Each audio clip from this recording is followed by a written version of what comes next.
Bayi cantik bernama Amenah Hana Nur Atta yang lahir pada tanggal 22 Februari tahun 2022 lalu, berhasil membuat Atta bersikap posesif.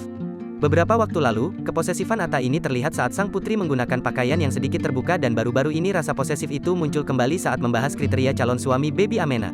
Meski belum genap berusia 1 bulan, Atta sudah diminta Grita Agatha mengungkap kriteria calon suami baby Amenah.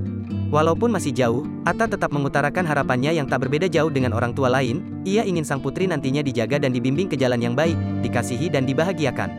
Penginnya, Amenah punya pasangan yang bisa sayang sama dia kayak papanya sayang sama dia. Menjaga dia, memberikan hati, hidupnya untuk dia sama kayak orang tuanya. Kayak bapak ibunya, ungkap Atta dilansir dari YouTube Grita Agatha, Kamis, tanggal 17 Maret tahun 2022. Dan bisa bimbing dia ke jalan yang lebih baik, terus bisa membuat istilahnya jangan kasarin dia. Jangan pukul dia, sama kayak papanya juga. Pokoknya yang bisa nyayangin dia, yang bisa bahagiain dia. Insya Allah pasti aku akan bahagia juga, sambung Atta. Sedangkan Aurel menambahkan ingin putrinya memiliki suami seperti Atta. Kayak papanya deh pokoknya, Imbu Aurel.